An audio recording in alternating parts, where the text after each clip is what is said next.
Colegas, la semana pasada quedamos en un pendiente y ese pendiente lo vamos a realizar el día de hoy. Eh, Parece ser que no se llegó a grabar la parte que nos correspondía después del pequeño incidente. Entonces vamos a compartir y hacerles un pequeño repaso. ¿Les parece bien? ¿Sí? A ver, ¿se logra ver? ¿Se logra ver? Sí, se aprecia. ¿Se aprecia la diapositiva? Sí, ¿no? Anthony, esto sí creo que lo tiene Jessica. No sé si me puedes apoyar ahí más bien. Yes. Sí, le estoy pidiendo por interno, ahí lo comparto.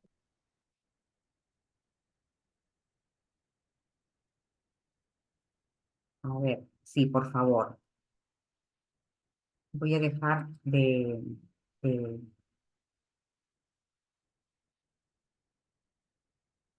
a ver,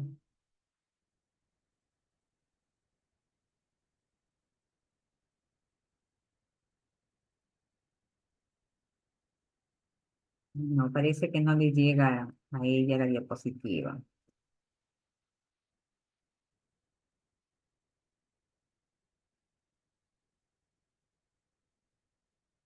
No, no le llega. No, pero sí se veía bien hace un momento. Se podía ¿Sí? compartir bien. ¿Sí? Ah, ok, Y perfecto, el perfecto. tamaño correcto. Bien, bien, bien, bien. Muchas gracias, muchas gracias. Entonces vamos a pasar la diapositiva, vamos a compartir y aquí está. Muy bien, esta es en la parte que nos quedamos. Si ustedes recordarán, justo estábamos explicando qué cosa eran los enfoques técnicos, qué cosa era el enfoque crítico, ¿no? Y se nos fue el Internet, el famoso Internet. Entonces, para ello, yo quisiera que ustedes me den alguna de sus opiniones acerca de lo que estábamos hablando, por favor. Eso sí, Anthony, ¿les permites aperturar su audio para que ellos puedan expresar, por favor? Claro. Bien, entonces, ¿alguien me puede hacer un recuento de lo que estábamos conversando ese día cuando hablábamos del enfoque técnico?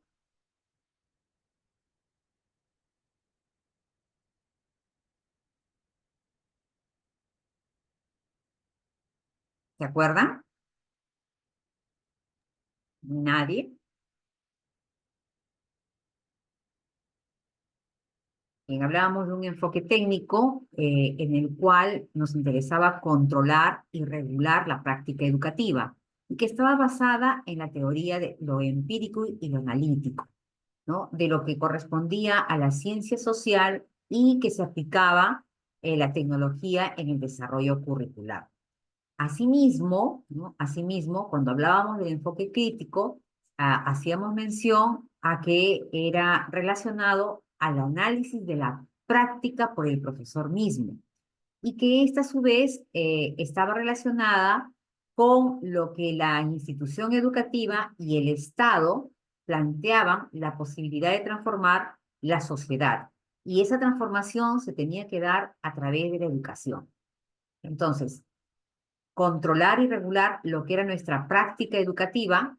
La práctica educativa viene desde el docente y lo otro era lo relacionado con lo que es el Estado y las políticas del Estado y el perfil del egreso que se quiere para una nación, para un Estado. Muy bien, y pasamos a la siguiente y explicábamos rápidamente sobre lo que era el cuadro de las concepciones que se tenía del currículum. En lo tradicional, que mayormente se sigue viendo aún en nuestras escuelas, aunque parezca mentira, se sigue incidiendo mucho en la parte cognitiva. El hombre se educa en función al patrimonio heredado. O sea, yo tengo que aprender lo que me han transmitido mis antecedentes mis antepasados, perdón.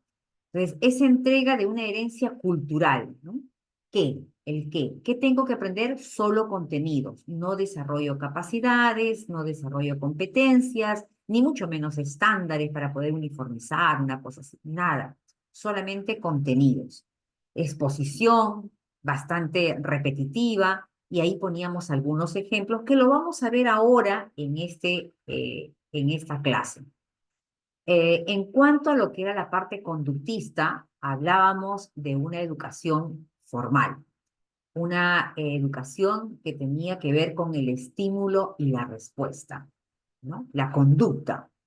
Eh, Tenía que ver, en ese tiempo el concepto de currículum estaba relacionado con el proceso de diseñar, implementar, y había un control riguroso de lo que era la retroalimentación, pero de programas y sobre todo de conocimientos. Siempre iba enfocado a lo que era el conocimiento. El qué era importante, o sea, el contenido, y el cómo tenías que hacerlo. ¿Cómo? ¿Cómo? Sigues este paso, luego sigues este y luego sigues el otro y así sucesivamente. El qué y el cómo era lo que se tenía que enfatizar. Estímulo y respuesta. Y ahí les puse un ejemplo en el cual salía hace tiempo sobre el pericotito, el ratoncito, ¿no? Que tocaba la campanita y de repente corría en su juego, ¿no? Y si se bajaba, en un momento determinado, le iban a dar un premio, estímulo, respuesta, al igual que el perrito, ¿no? El perrito, el animal, estímulo, respuesta. Siéntate, se sentaba y dame la patita y le damos la comida, ¿no? Como premio, premio a él. Entonces, estímulo-respuesta era el enfoque que se tenía también en el ser humano. Yo te estimulo, tú me das una respuesta, ¿no? A algo que está dándose a conocer. Entonces, el profesor se convertía en un planificador de todas las materias. Tenía que tener estrecha relación con el objetivo y las estrategias, los medios y la forma como se tenía que evaluar.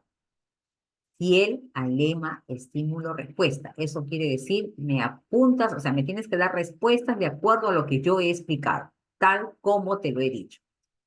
Luego habíamos conversado rápidamente sobre lo que era el socio crítico, el por qué y el para qué. El hombre se educa en la sociedad. Ajá, Vygotsky, ¿no? Ya va entrando.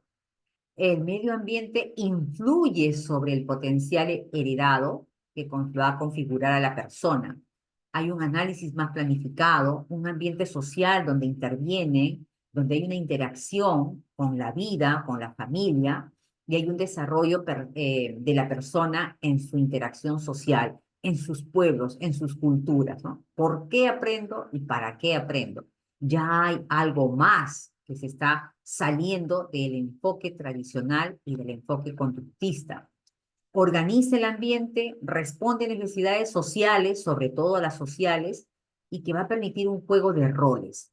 ¿Por qué sucede lo que sucede? ¿Cómo lo puedo cambiar y mejorar? Ya hay un pensamiento crítico, pero todavía encerrado en un entorno social, ¿no? No es un desarrollo general.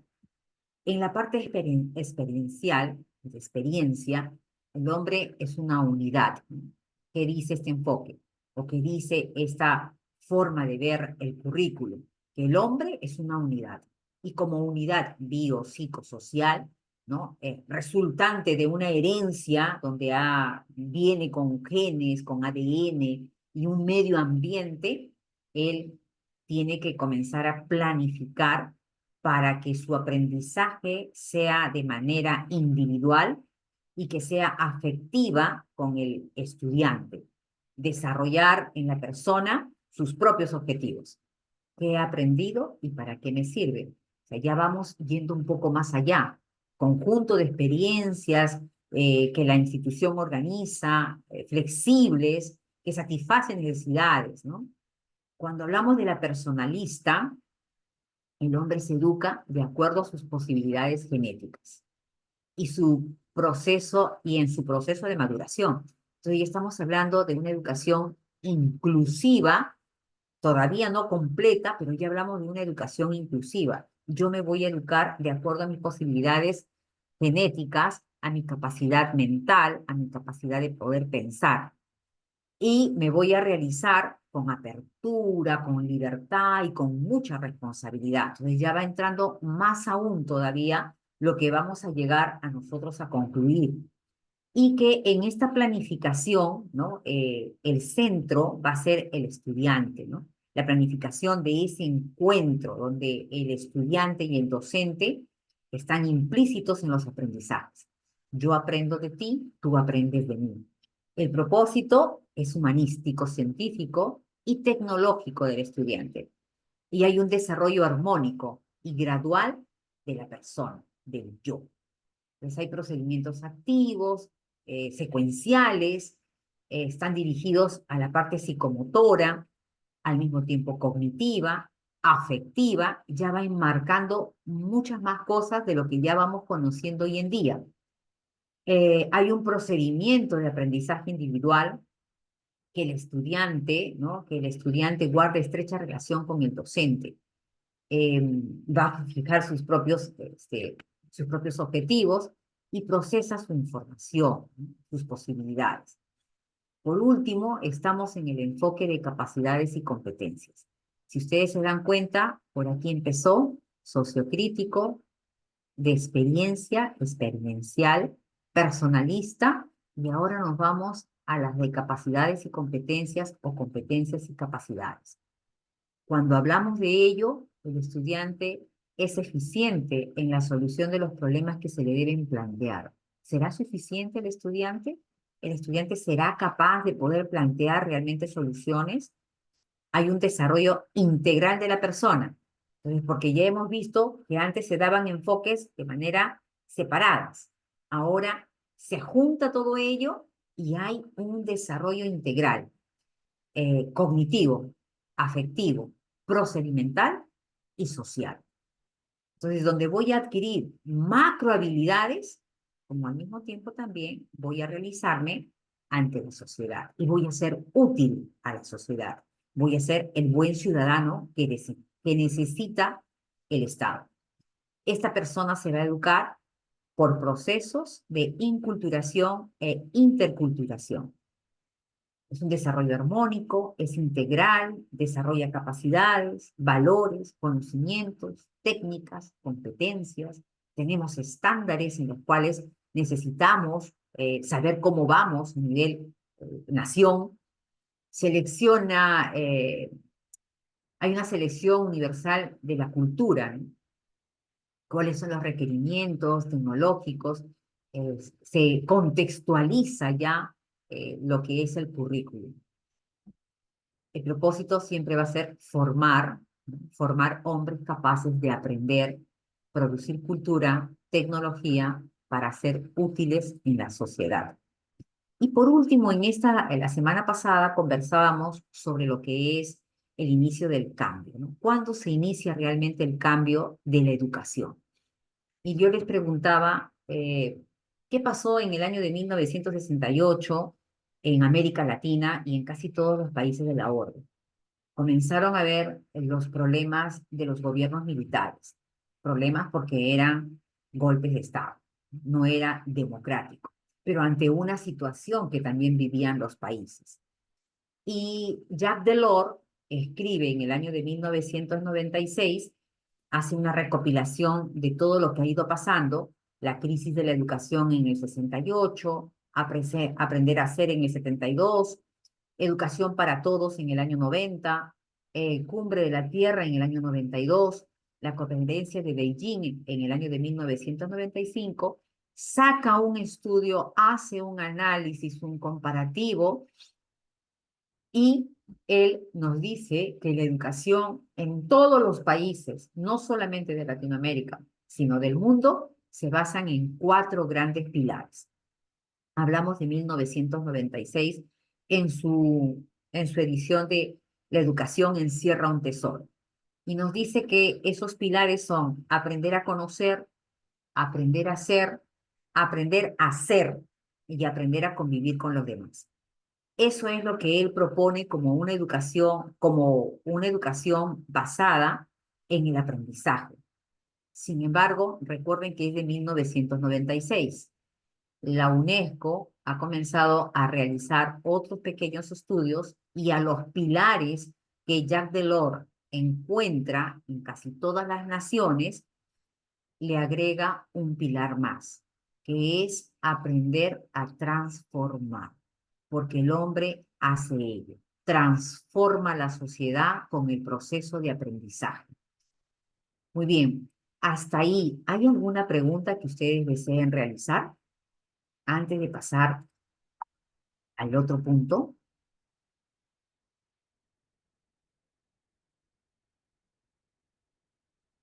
Ninguna, ni por el chat. ¿Todo quedó claro? Hoy día están muy silenciosos. Muy bien, vamos a continuar entonces. Iniciamos entonces el día de hoy con la diapositiva, o mejor dicho, el tema que habla sobre currículum, planificación, concreción curricular y la evaluación formativa. En este tema vamos a ir viendo algunas cosas que son necesarias para poder entender y llegar a lo que es la evaluación formativa de acuerdo al Currículo Nacional de la Educación Básica. Y para ello, yo sí quisiera, por el momento, que ustedes vayan buscando ya, vayan googleando y bajen el diseño curricular para que podamos ir conversando, tanto el diseño curricular general, el de primaria, el de secundaria, el de inicial, y podamos ir viendo lo que vamos a ir conversando y ustedes puedan hacer las preguntas necesarias. Así también los que están de repente en CEPRO o en institutos educativas superiores, ya sea instituto u universidad, como para poder dar un ejemplo de lo que podría ser la evaluación formativa en relación a la educación superior. Muy bien, en este tema o en esta parte de acá, lo que vamos a desarrollar, como les he comentado, es el Currículo Nacional de la Educación Básica, el proyecto educativo institucional, una propuesta pedagógica, las teorías sobre evaluación, los paradigmas de la evaluación y la evaluación formativa y su importancia. Y para ello quiero comenzar con una motivación, ¿no? Y la motivación es: la evaluación es una mejora continua, por lo que para evaluar hay que considerar la práctica y el conocimiento. Ahora sí necesito que lean bien lo que estoy escribiendo o lo que estoy presentando para poder conversar con ustedes, porque si no se va a convertir en solamente una exposición de converse y converse de mi parte, de expositiva, y eso no se quiere. Entonces, les pido por favor que eh, analicen lo que está aquí y empecemos con los comentarios. A ver, en el chat, está clarísimo, está clarísimo. Pero ahora sí, o si no, también igual levantan la mano y empezamos a hablar sobre lo que estamos diciendo, ¿no? La evaluación es una mejora continua, por lo que para evaluar hay que considerar la práctica y el conocimiento. Voy a dejar de compartir y si no levantan su mano y si no me escriben en el chat, yo pregunto. Muy bien, Jennifer. Sí, buenas noches, Miss, ¿cómo Ah, está? buenas noches. Sí, claro, la evaluación es importante, como usted lo colocó ahí, ¿no? Si no se evalúa, hay que evaluar en la práctica también, y yo se lo comenté en la clase pasada. También nos ayuda a nosotros, no solo al niño, ¿no? Sino también al maestro saber en qué más, y sobre todo en esta evaluación por competencia, en qué más, enfocarse en el niño, ¿no? ¿Qué es lo que nos hace falta? O reevaluar las estrategias. Yo soy partidaria de que esta evaluación por competencias no es solo, y repito siempre, ¿no? No es solo para el niño, sino también para nosotros el maestro.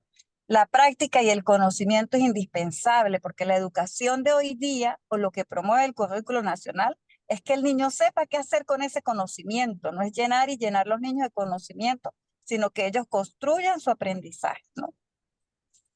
Muy bien, Jennifer, muy bien. Ellos construyen su aprendizaje y es constante, como también nos pone aquí Janina.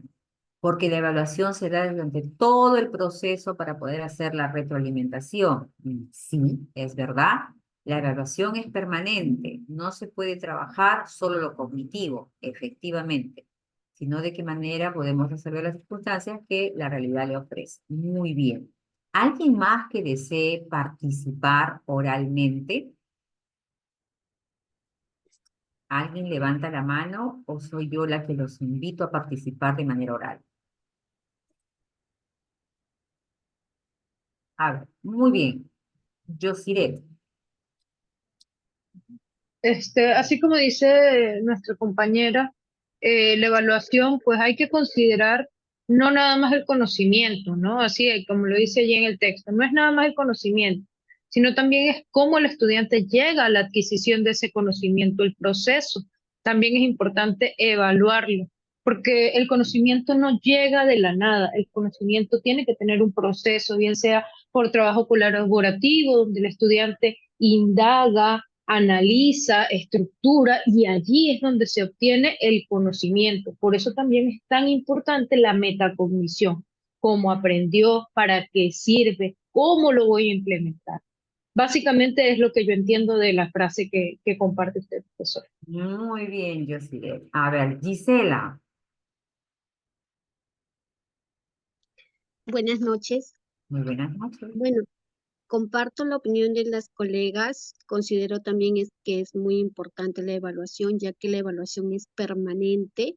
No solamente evaluamos ahora por competencias, no solamente no parte de los conocimientos que se le puedan dar, sino también, eh, digamos, las emociones de los estudiantes, ¿no? Que se deben de tener muy, muy en cuenta y también y cómo él se desarrolla, ya que estamos preparando estudiantes para la vida.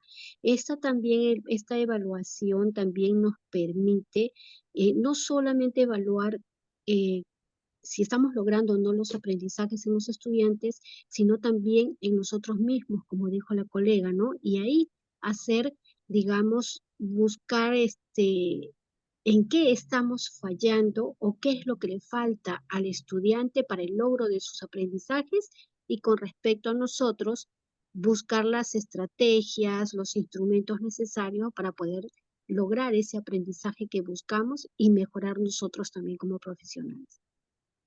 Muy bien, Gisela, efectivamente, efectivamente. Siempre debemos estar buscando la mejora continua. ¿Y qué entendemos entonces por la evaluación es una mejora continua? A ver, ¿quién me puede dar una respuesta a ello? A la primera parte, ¿no? Ya han hablado del conocimiento, han hablado de la práctica, del estudiante, del docente, ¿no? ¿Y quién me puede decir sobre la evaluación es una mejora continua?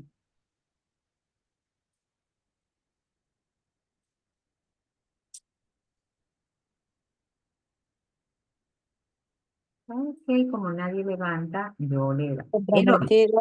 Ah, ya, Rosa, Rosa, de Rosa. La investigación forma a partir de nosotros la práctica que vamos a emplear con nuestros alumnos. El docente no solamente investiga, tiene que experimentar antes de llevarlo a la práctica con los niños para que sea el proceso proceso de enseñanza y aprendizaje mucho más compleja. Porque nosotros como docentes tenemos que buscar un perfil y ese perfil siempre tiene que estar comprometido con nosotros, con nuestro trabajo, con ganas de superarnos día a día. Y esto no solamente incluye cómo lo vamos a evaluar, también el aspecto emocional, también desde el momento que tú tienes al niño y le enseñas valores. Todo eso tenemos que transmitir constantemente. Muy bien, exacto. Tú, se va enseñando lo que son valores, ¿no? A través de muchas cosas que vamos aplicando, como la parte de la investigación. Bien. ¿Alguien más que desee participar?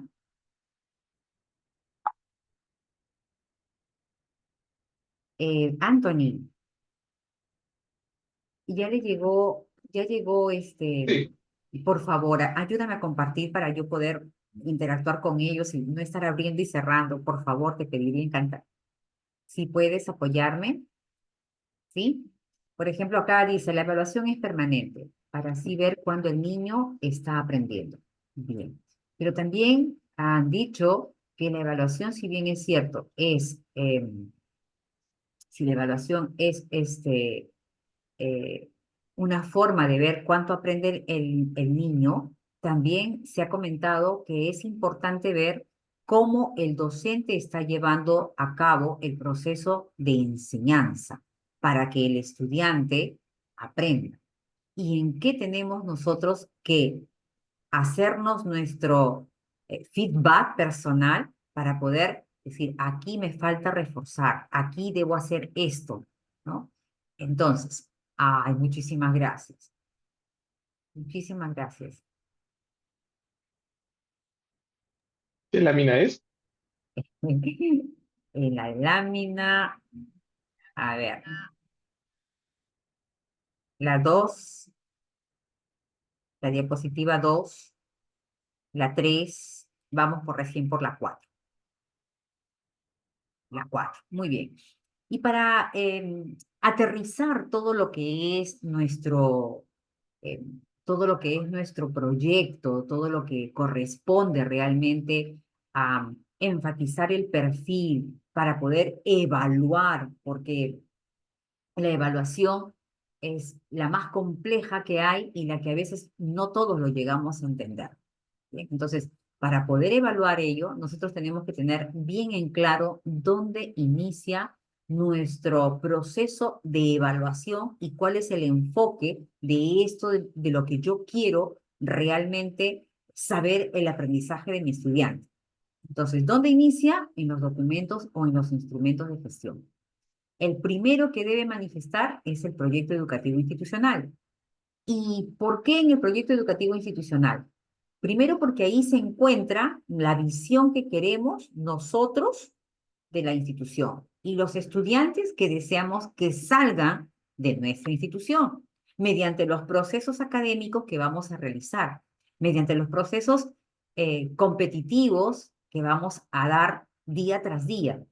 Por lo tanto, el proyecto educativo institucional tiene que garantizar una gestión efectiva, institucional y académica.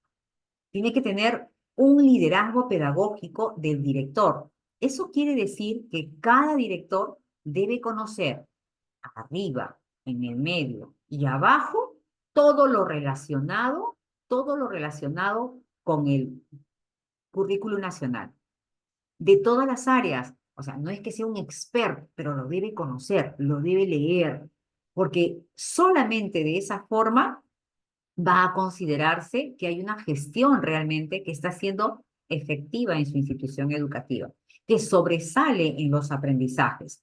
Pero los aprendizajes es como un ciclo en el cual yo voy a un ciclo de Deming, digamos, ¿no? En el cual yo planifico, ¿no? Yo ejecuto, evalúo, retroalimento y así estoy, ¿no? Un ciclo. Pero ese ciclo, para que sea real, en este documento se tiene que plasmar y toda la comunidad educativa debe participar, porque ahí van a estar las orientaciones pedagógicas. ¿Para qué? Para que aprendan, para el desarrollo de los aprendizajes. Entonces, el PI es el primer documento que vamos a elaborar. Ahí voy a plasmar la visión que quiero acerca de mis estudiantes, cómo deseo que salgan. En ese proyecto educativo, si puedes pasar a la siguiente, en ese proyecto educativo, ahí está, voy a incluir, ¿no? En ese proyecto, en ese documento, voy a incluir la resolución que tiene que estar firmada por el director y que tiene que tener una vigencia entre 3 a 5 años. Porque ahí también voy a colocar la identidad que les estaba diciendo. La identidad, aparte, la misión, la visión, los principios y los valores.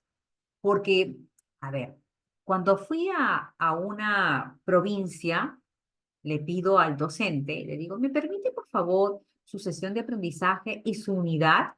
Y el docente, muy entusiasmado, me dice, sí, ¿cómo no? Y me entrega su folder y está su sesión de aprendizaje, me entrega la unidad y me entrega su programación anual. Y yo digo, oh, qué lindo, porque tenía un folder de este tamaño, ¿no? Así un grosor, con las fichas y con todo. Y qué bien. Eh, y para poder saber si la institución está yendo por un buen camino, tú te fijas en la sesión del docente y dice, valores, y decía honestidad. Ajá, está trabajando honestidad. Me fui a su unidad didáctica y en la unidad didáctica, en el tema que estaba desarrollando, en el tema X que desarrollaba, decía respeto. Oh, bueno, se puede haber equivocado. Y en la planificación anual no había ni respeto ni humildad en los valores para desarrollar. Entonces me quedó la duda y apunté, ¿no? En la planificación anual no está ni respeto ni tampoco el otro que es honestidad, humildad, ¿no? Y a la siguiente también igual, ¿no? Y en la sesión de clase está trabajando otra cosa y en la unidad didáctica dice otra cosa. Muy bien. Me fui a hablar con el director y le pido, no le dije aún nada, sino, director, ¿me puede por favor proporcionar su PCI y me puede proporcionar su PI? Me miró, "Mm, sí, ¿para qué? Solamente una simple curiosidad para poder ver. Voy al PCI y en el PCI no era la planificación anual, porque recuerden que en el PCI está parte de la planificación anual, era otra cosa completamente diferente. Me voy al PI, donde dice que tiene que estar los principios y los principios y valores, voy a decir cualquiera, ya, era, pongamos, era solidaridad, era amor por la patria, era identidad, porque así estaba su valor, eso sí me acuerdo, y el otro era alegría. Esos eran sus valores que tenía, y uno más que no recuerdo. No había respeto, no había humildad, no había sencillez, porque habían varios que estaban ahí y decían, ¿de dónde sacó estos? ¿De dónde sacaron estos valores? Entonces, en el proyecto educativo institucional tiene que estar plasmado los valores que yo quiero que mis estudiantes se refuercen, muy aparte de lo que me dice el gobierno, porque es como yo los voy en cierta manera, a formar por la visión que yo tengo, ¿no? Tengo una misión, pero tengo una visión.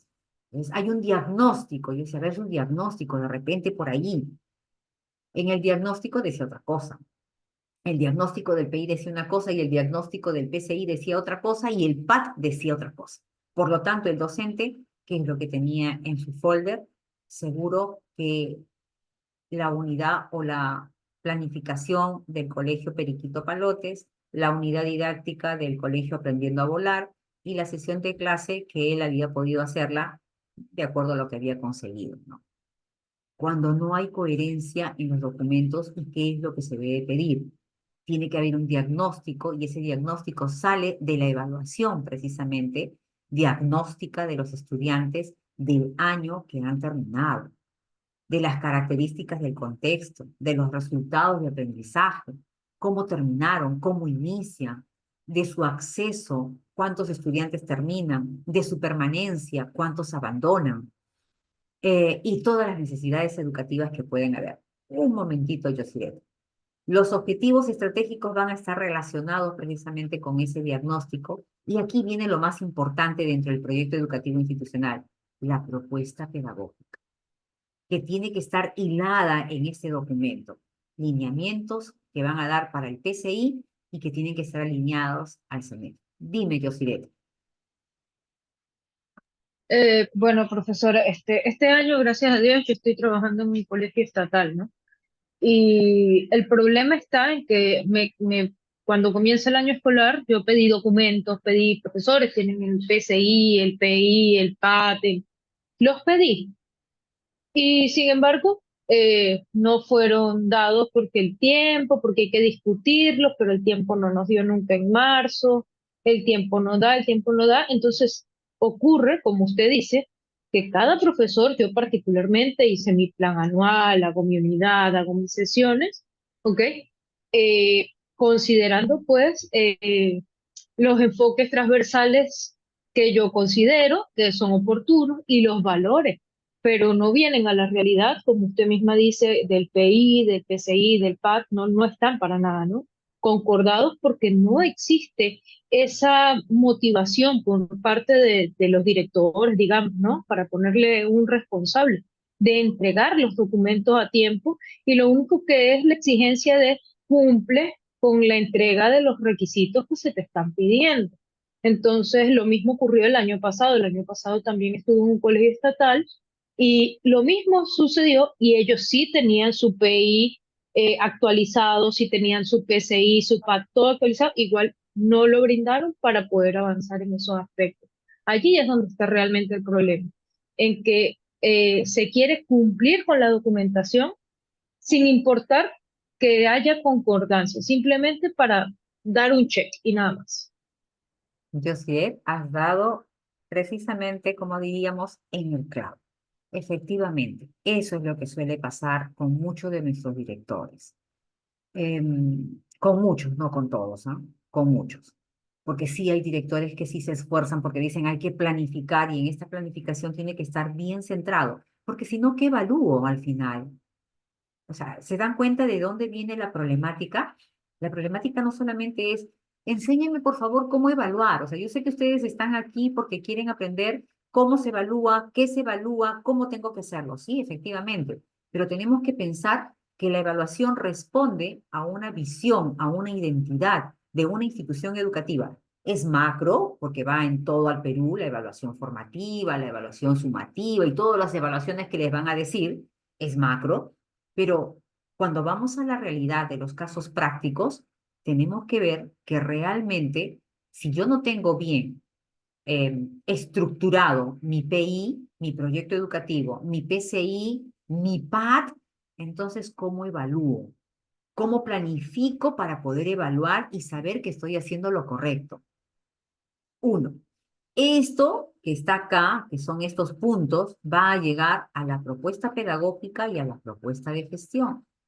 La propuesta pedagógica es la que nos va a decir cuáles son los lineamientos del PCI y que deben estar alineados con el CNED, con el Currículo Nacional de Educación Básica, tanto de educación inicial, primaria, secundaria, tanto de los CEBAS, de los CEBES, para poder nosotros comprender. Y cuando hablamos de la parte superior, dependiendo del estatuto de la universidad o de la facultad y cómo se manejan los reglamentos de evaluación. Entonces, todo tiene que ver con documentación primero de planificación. Yo les estoy trayendo a colación lo que es el proyecto educativo institucional, que también lo tienen los CEPROS, lo tienen los institutos y lo tienen las universidades. La propuesta de gestión tiene que estar relacionada siempre con el funcionamiento y con las condiciones de funcionamiento que hay, que son los compromisos de gestión, ¿no? Entonces, hay que tener mucho cuidado. Y lamentablemente pensamos que el documento, que esos documentos son míos y que nadie los debe conocer, cuando es todo lo contrario. Tiene que ser elaborado de manera participativa para que sepan qué cosa es lo que estamos buscando, qué es lo que queremos como institución educativa. Les voy a contar otra anécdota, porque me dijeron que experiencia, sí. Me fui a una institución educativa privada, no de convenio, privada, y le pido, ¿me permite su PI? Me dice, sí, claro. Yo, oh, y está estructurado, y tiene los compromisos de gestión, y está, oh, qué bueno, qué bien. Y de broma, porque fue de broma, una broma muy cruel, si lo reconozco, y le digo, ¿y cuánto le costó? Me miró y me dijo, bueno, magíster, usted sabe que nos falta tiempo. Y yo dije, oh, yo lo dije por decir, ¿no? Yo más bien pensaba que me iba a contestar, no, ¿cómo me va a decir usted eso? ¿No? Esto lo hemos hecho de manera consensuada, nos hemos sentado, nos hemos amanecido trabajando, cada uno se ha repartido, después hemos socializado. Magíster, usted entenderá que nos falta tiempo. Ya no me diga, no me diga. Entonces, cuando no tenemos el tiempo, lo mandamos a hacer. Y la persona que lo manda, que lo realiza, que lo hace, pues no sabemos realmente qué es su pensamiento porque no lo ha socializado con todo. Y ese documento está guardado para cuando vaya la especialista o el especialista y lo saquen y le diga, oh, qué bueno, sí tiene su PI, como ustedes han dicho, ¿no? Tiene su PI, tiene su PAR y tiene su PCI. Pero si vemos el meollo de lo que hay adentro, tendríamos que evaluar. Y no lo digo yo por si acaso. O sea, todo lo que les estoy diciendo acá en esta proyección, esta proyección de lo que es el PI, está sustentado en una resolución viceministerial, la 011 del 2019, que está vigente. Pues dice que debe tener todos estos componentes que les estoy mencionando. Una resolución, la identidad, la misión, la visión, los principios, los valores, los enfoques definitivamente, el diagnóstico, los objetivos estratégicos a largo o mediano plazo, de 3 a 5 años, que sean medibles, ¿sí? Que sean claros, que sean cuantificables, una propuesta pedagógica concreta, qué vamos a trabajar, cómo lo vamos a hacer, y una propuesta de gestión. La siguiente, por favor. En la siguiente diapositiva, cuando hablamos del proyecto educativo, hablamos también de la gestión pedagógica. En la gestión pedagógica debemos asegurar el desarrollo de los aprendizajes, ¿no? Todos los estudiantes deben salir competentes, desarrollar capacidades, destrezas, habilidades, valores. Todos lo hacemos. O sea, la pregunta sería, ¿lo hacemos realmente? Tiene que tener presente cada uno de los docentes cuáles son las características específicas que establece el CENEF en cuanto a la gestión pedagógica. Recuerden que este componente de gestión pedagógica tiene 3 variables, si quieren llamarlos ustedes. La propuesta misma, la propuesta pedagógica en sí, los materiales educativos que vamos a desarrollar, tanto lo que nos pueda dar el gobierno como lo que nosotros podemos realizar también, y el servicio de apoyo educativo interno, el SAE, sobre todo para los chicos que tienen problemas de aprendizaje. La siguiente, por favor. En cuanto a ello, la gestión pedagógica, por lo tanto, tiene por finalidad asegurar la propuesta pedagógica, la programación curricular que se establece de acuerdo a la modalidad, el nivel o el ciclo, debe corresponder, que sea pertinente, yo diría hasta coherente, con las características y las necesidades de los estudiantes. ¿Y por qué les digo y hasta coherente? Porque cuando me fui a una institución, decía, ¿no? Proyecto educativo institucional, vamos a poner Río de Janeiro, muy bien. Y después más abajo decía, la institución educativa Juan Flores de la ciudad de Arequipa, y más abajo decía, miren ustedes, ¿no? Era un Frankenstein que habían copiado de aquí, de allá, les había gustado y lo habían armado y lo habían puesto de esa manera.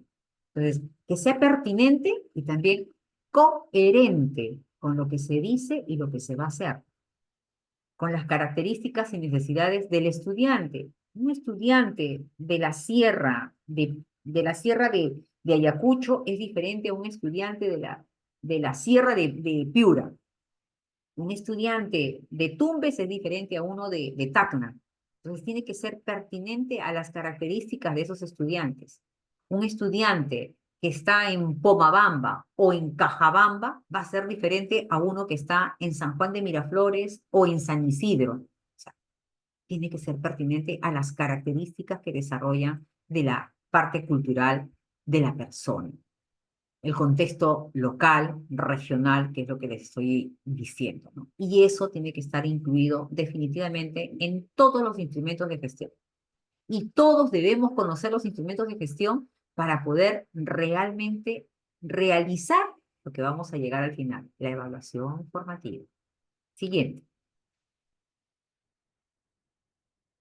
Cuando hablamos entonces de una gestión pedagógica, cuando hablamos de ello, estamos hablando que tenemos que considerar el proyecto curricular institucional, que tiene que estar aprobado y firmado por el director de la institución educativa. y que debe ser socializado y que debe ser difundido. El PCI debe contener como mínimo lo que les he puesto ahí. Lo mínimo es orientaciones pedagógicas. En evaluación formativa, lo que estamos viendo, que vamos a ver ahora. En la planificación curricular, en la mediación del aprendizaje, en la evaluación formativa, en la diversificación curricular, en las barreras educativas, en las brechas educativas, en el apoyo educativo que debe tener y que tiene que ser reajustado, ¿no? Con ajustes razonables en el primer trimestre, en el segundo trimestre, en el tercero o en el primer trimestre, como ustedes vayan a trabajar, de acuerdo al nivel, al ciclo y a la modalidad. Entonces, tengo que tener presente lo que nos dijo una de sus compañeras, los enfoques pedagógicos. Los enfoques pedagógicos, ¿qué voy a desarrollar en matemática? ¿Qué enfoque estoy desarrollando en matemática? ¿Qué enfoque desarrollo en comunicación? ¿Qué enfoque desarrollo yo en ciencia y tecnología? Enfoques pedagógicos. Y tengo que conocer las teorías de esos enfoques para yo poder evaluar. No es así de fácil. O sea, no es decir, la evaluación es, sácale el criterio, sácale aquí. ¿Y cómo saco el criterio? ¿Y de dónde saco el criterio? Tiene que estar alineado la gestión pedagógica al PI, al PCI, al CNEF, en todo lo que es su programación curricular. Siguiente. Ajá, ¿por qué evaluar? Ahora sí conversamos. Díganme ustedes, ¿por qué evaluar? ¿Conversamos? ¿Levantan sus manos? O en todo caso, escriben en el chat. ¿Por qué evaluamos?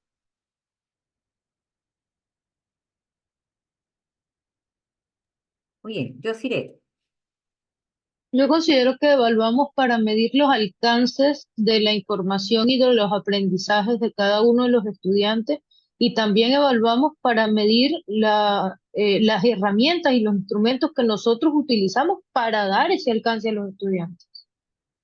Bien, evaluamos para medir. Bien. A ver, ¿quién más? ¿Quién más hace? ¿Quién más? A ver, vamos a ver. Rusel, Buenas noches. buenas noches. Sí, bueno, es importante básicamente la evaluación porque nos va a ayudar a nosotros identificar primero el tipo de conocimiento que tiene el estudiante de acuerdo a su nivel. Te manda en cuenta ese conocimiento, es donde yo puedo tener un punto de partida para poder realmente aplicar la enseñanza según lo que yo tenga programada. Entonces, una vez que yo detecto sus, digamos, sus capacidades, también sus conocimientos, y empiezo ya a poco a poco ir dando la información, pero también fortaleciendo esas capacidades que el estudiante puede tener. Ese es un punto de partida siempre la evaluación.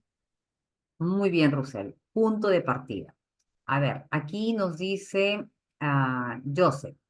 Evaluamos porque necesitamos comprobar los avances alcanzados respecto a los objetivos trazados con los estudiantes. También evaluamos la eficacia de nuestras estrategias. Bien. Evaluamos para poder planificar.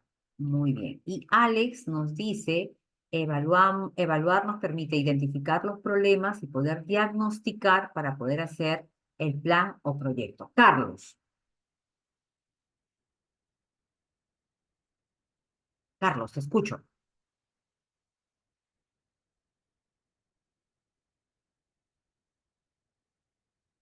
Carlos Lora, ¿no puedes hablar? A ver, ahí.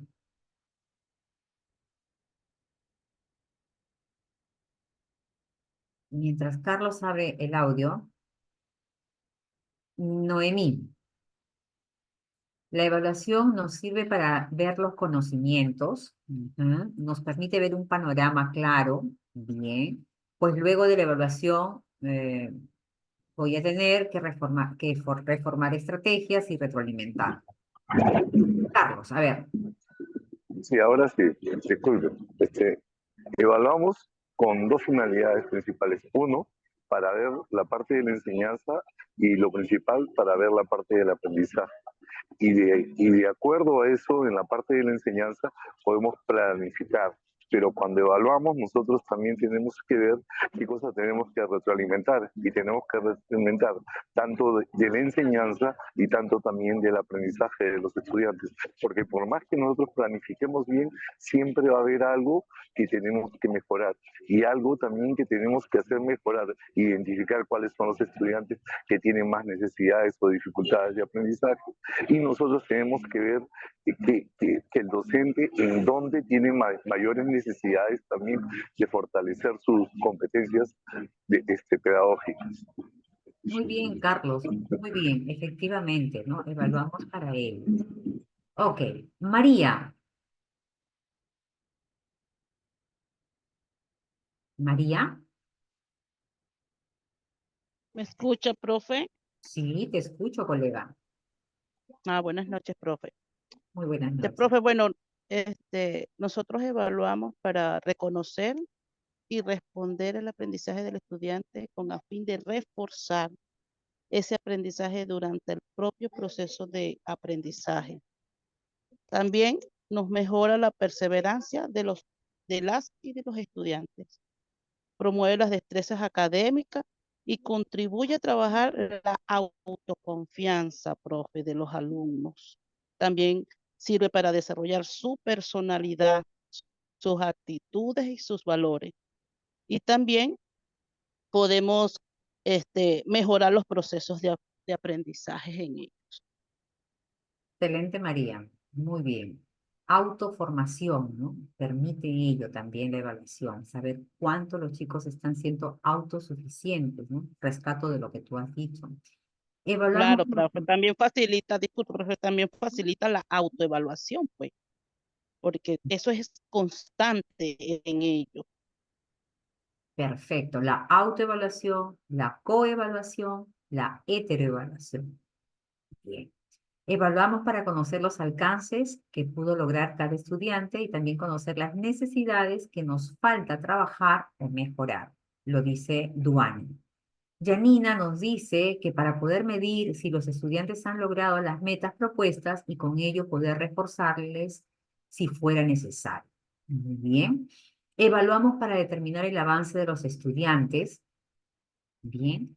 Y identificar sus puntos fuertes y débiles y ofrecer retroalimentación. Muy bien. Entonces, ¿por qué evaluar? ¿Por qué evaluar? Ya, hemos dicho que es evaluación. ¿Por qué evaluar? Yo les pongo ahí paradigmas. Evaluamos, nos dice Betty, para saber cómo va su avance del niño y así poder retroalimentar. Muy bien. Entonces, ¿qué paradigmas habrá en el hecho de decir por qué evaluar? Siguiente, por favor. Y ahí les presento yo algunos paradigmas en los cuales hemos estado hablando. A ver, ahora sí, de la evaluación. Primero, ¿qué es un paradigma? Antes de unas 2 personas que quieran participar, de repente 3, ¿qué es un paradigma?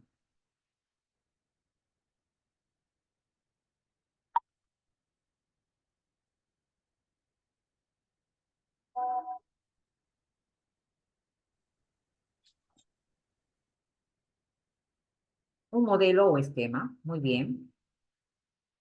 ¿Alguien más?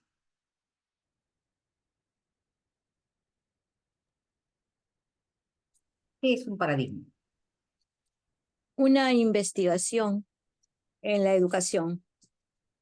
Un paradigma es una investigación en la educación. Bien, bien. ¿Qué es? Porque puede ser cuantitativa, puede ser positiva, racionalista, puede ser cualitativa, natural. Hay varios paradigmas para investigar en la educación. Claro, pero yo me refiero, ¿qué es?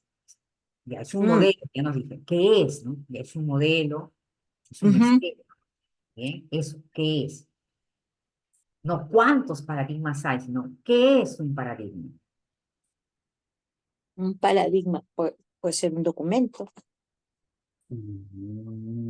Puede ser un documento, un paradigma. A ver, ¿cómo sería un documento, Rosa? Porque para hacer un documento nosotros incluimos en la educación, cuando damos un informe, ahora lo hacemos en forma cualitativa. Anteriormente, bueno, ahora la primaria es en forma cualitativa, porque al niño no le dices, ya te sacaste 13, 14, no, ahora le decimos, tienes B, tienes A, tienes AD, ¿no? Entonces yo pienso que esta evaluación va de progreso, va avanzando poco a poco en lo que es la primaria. Bueno, yo entiendo así. Ok. Vamos a leer lo que dice ahí. Miren ustedes a las personas, es un método, un modelo que encierra diferentes. Muy bien. Miren ustedes, miren a las dos personas. Miren lo que está en el piso. ¿Logran ver en el piso? A ver, todos hacia la mano derecha de ustedes, de lo que están mirando, ¿qué número ven?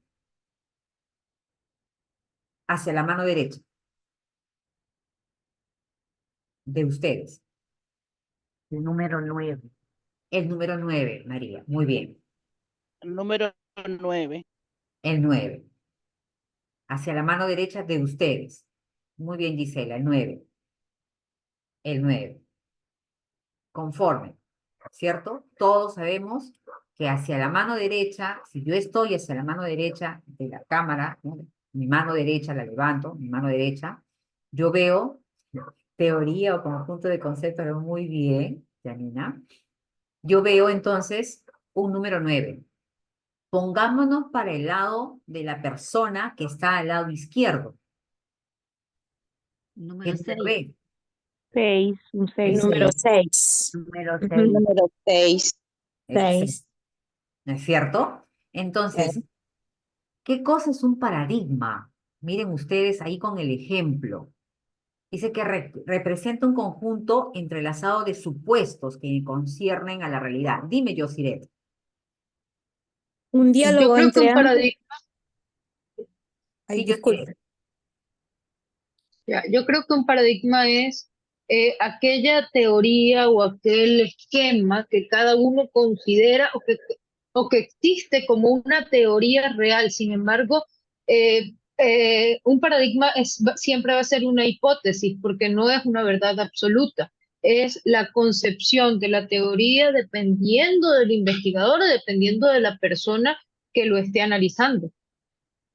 Muy bien. Se dan cuenta y ahí comienzan ustedes a escribir en el chat también, ¿no? Modelos, esquemas. Pero miren lo que dice acá. Estos señores tienen que resolver una situación problemática, definitivamente, ¿no es así? Porque cada uno de ustedes está, o sea, cada uno Viendo ve. diferente, claro. Exacto, En forma distinta. en posiciones diferentes. Pongámonos Claro. el estudiante y el docente, ¿no? Y miren, Un diálogo. yo les he puesto ahí que Cabret y Pierre en el año 92 y Alves y Acevedo en el año 99, en la página 15 de su estudio, ellos dicen que paradigma, para poder entender paradigma lo tengo que entender desde la ontología, desde la epistemología y desde la metodología. De la ontología, supuestos que conciernen una realidad. Desde la epistemología, conocimientos de esa realidad. Miren ustedes la imagen, ¿no? Por eso yo les decía, miren la imagen. Vamos con lo que dice Cabret y Miller. Dicen que se puede dividir de tres maneras o conocer el paradigma de tres maneras, reconocerlo. Ontológicamente, ontología, epistemológicamente y metodológicamente. Metodología, epistemología, ontología. Desde la ontología, supuestos que conciernen a la realidad. Un conjunto, todavía te dicen, un conjunto entrelazado de supuestos. Desde la epistemología, conocimientos de esa realidad en la cual yo estoy. Y desde la metodología, formas particulares para yo poder acercarme a esa realidad. Eso es un paradigma. Muy bien. Entonces, cuando hablamos de paradigma, yo tengo que pensar en los supuestos, en la realidad del conocimiento y en la particularidad para conocer esa realidad. Bien. Entonces, siguiente. Entramos ahora a lo que es los paradigmas de la evaluación. Y cuando hablamos de los paradigmas de la evaluación, nos estamos refiriendo específicamente a cualquier tipo de evaluación, sea guiado por un conjunto de creencias que sean explícitas o implícitas y que pueden ser también secundadas por una teoría.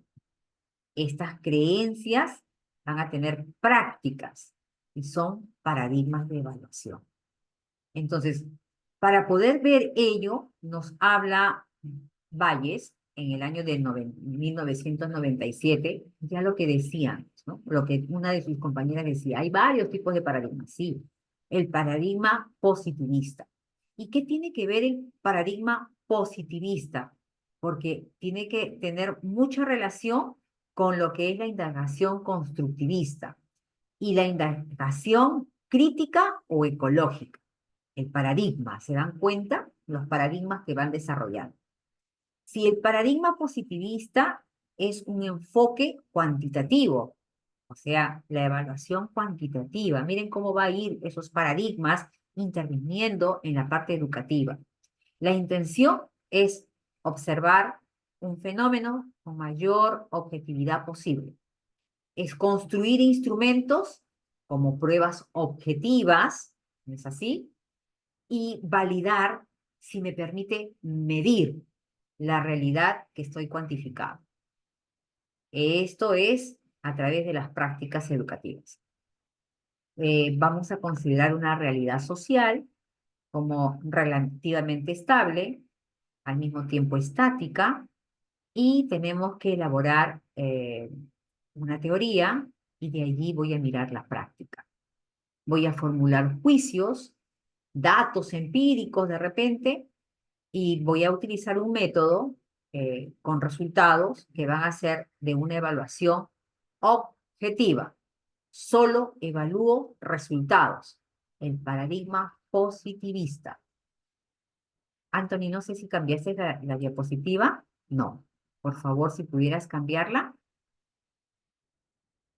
o avanzar. Aún no cambia, es la misma. Oh, yo estoy explicando. Ok. Bien, ahí es lo que les decía, ¿no? Los paradigmas de la evaluación, o sea, cómo nos hemos ido centrando en los paradigmas y cómo hemos avanzado en ello, ¿no? Cualquier tipo de evaluación se guía por un conjunto de creencias, ya les decía, explícitas o implícitas, que se van a realmente secundar en teorías, ¿no? Y ustedes dirán, pero ¿por qué tengo que conocer todo esto? Si yo solamente quiero aprender a evaluar para poder saber qué tipo de evaluación estoy utilizando y qué tipo de evaluación voy a hacer. El paradigma positivista me habla sobre las evaluaciones objetivas. Un ejemplo de una evaluación objetiva, por favor, Noemí.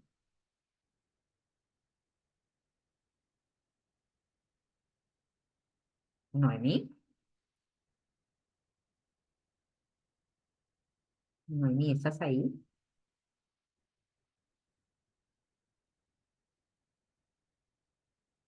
¿Está? Estoy sola. Mayra.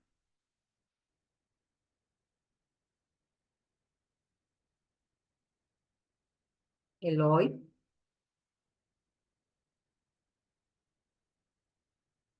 Rocío. Betty. Lourdes. Solo pido un ejemplo de una evaluación objetiva. ¿Cómo es una evaluación objetiva? Dice que Alternativas múltiples. perfecto, listo, bingo. Alternativas múltiples y marcas la respuesta correcta. Resultado, ¿no es así? Eso es. Y de ahí también tengo otro paradigma, que es de indagación constructivista. Y en ese paradigma de indagación constructivista, lo que va a resaltar es que el conocimiento, como construcción mental, es el resultado de una actividad, pero la actividad cognitiva del estudiante, del sujeto, o del que aprende, del estudiante. Una construcción propia, porque ustedes han hablado, ¿no? El estudiante construye sus propios aprendizajes, pero para construir sus propios aprendizajes yo tengo que saber cómo los está construyendo para poder guiar y orientar a lo que nosotros queremos que salga después de 11 años de haber estudiado en una institución educativa.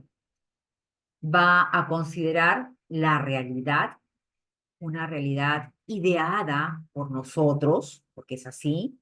Vamos a darle sentido a las experiencias y en una naturaleza interactiva con los demás.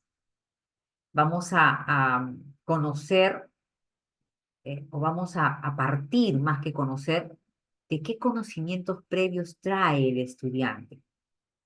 Y de ahí de nuevo volvemos a Vygotsky, indagación constructivista. El estudiante, la persona, no viene de cero a la institución educativa, ya viene con conocimientos previos. Vamos a plantear de repente cómo puedo yo separar quién es el que investiga y quién es el investigador, quién conoce y quién no conoce, ¿no? O quién es el conocido. Tengo que de repente involucrar lo que es el análisis. Entonces yo preguntaría, ¿no? ¿Qué es analizar? Y la crítica en la construcción sobre una realidad. Entonces, ¿qué es criticar o qué es ser crítico? Y para ello, ¿no? No pretende dar una explicación a lo que es los fenómenos en sí, de lo que está viviendo. Por favor, si puedes pasar la diapositiva. Paradigma de indagación constructivista, ¿no? La construcción mental que realiza una persona en su actividad cognitiva. Es eso. No quiero dar una explicación de los fenómenos de la comprensión de los mismos, pero sí tengo que ser una persona que investiga, que es crítica, que analiza. Entonces yo aquí preguntaría y pondría como ejemplo, ok, yo quiero evaluar a esta persona bajo el paradigma de indagación constructivista y quiero que me responda a analiza el texto y tal, tal, tal. Muy bien. Entonces, yo a ti, docente, te pregunto, ¿qué es analizar? Álvaro.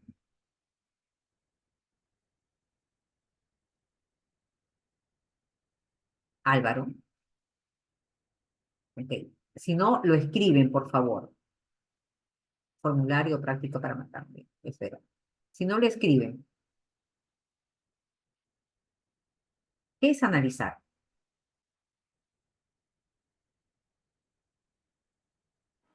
Es descomponer el todo en sus partes. No te llegué a escuchar. Es descomponer el todo en sus partes. Es descomponer el todo en sus partes y volver a unir todas las partes en un todo para poder realizar el análisis. Muy bien, acuérdense de eso, ¿eh? Porque vamos a hacer un ejemplo más adelante de lo que estamos hablando hoy en día. Ahora, en estos momentos, analizar es descomponer un todo en partes y al mismo tiempo unir todas esas partes para que sean un todo y he realizado el análisis. Muy bien. Entonces, siguiente, por favor. Hay otro paradigma que es el de indagación crítica.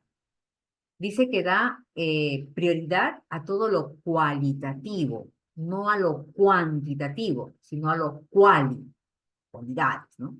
Y dice que evaluar no es medir, es indagar sobre una realidad contextualizada, considerando los aspectos dinámicos cambiantes de dicha realidad. Y por acá, hace un momento decían que evaluar era medir. Y aquí me dice el paradigma de indagación crítica que evaluar no es medir, es indagar sobre una realidad. que tengo que considerar aspectos, son cambiantes de la realidad, dinámicos. Y esto se utiliza casi siempre en las ciencias sociales. Y no estoy hablando del área de ciencias sociales, sino en sí en las ciencias sociales, ¿no? En la rama de las ciencias sociales. Es un instrumento, el instrumento que van a utilizar mayormente es una validez de construcción consensuada. Y las pruebas que se realizan aquí son pruebas abiertas. Por favor, ¿alguien me puede decir qué es una prueba abierta? Un cuestionario. No deja hablar este. Lilia. Lilia. Un cuestionario, ya, un cuestionario, pero un cuestionario puede ser, son preguntas donde dan respuestas inferenciales o criteriales. Mucho mejor la respuesta, mucho mejor. Mucho mejor, ¿no es cierto? Entonces, cuando hablamos de preguntas abiertas, estamos hablando según su entendimiento. Bien, pero también es según el entendimiento dependiendo de lo que yo quiera preguntarle, ¿no es cierto? Soleado. Ya. Mayra, cierra tu audio. Muy bien, son preguntas, es donde se busca que se analice y reflexione. Bien, ajá. Ya lo cerraron, ya lo cerraron. Ya lo cerraron. ¿Alguien más que desee participar cuando decimos que son pruebas abiertas, donde el estudiante construye sus respuestas con sus propias palabras? Entonces, ¿qué capacidad o qué destreza o qué habilidad dice que el estudiante construye sus respuestas con sus propias palabras? ¿Cuál sería esa capacidad o destreza que hace que el estudiante pueda construir con sus propias palabras en un cuestionario? Analiza, describe, interioriza. ¿Cuál otra? Explica, muy bien. ¿Cuál otra? Argumenta, interpreta. Argumenta, la Indaga. indaga, muy bien.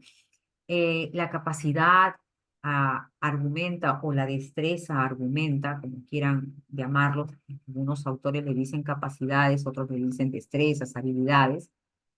Cuando hablamos de argumenta, hablamos de la reina de todas las capacidades o destrezas o habilidades, porque la argumentación es la que va a definir completamente todo, porque va a explicar, miren, va a interpretar, va a diseñar, si es que desea, va a analizar, va a describir, porque va a argumentar. La argumentación tiene casi todas las demás destrezas o capacidades que ustedes puedan conocer, porque da su motivo y expresa con sus propias palabras si está de acuerdo o no y lo fundamenta.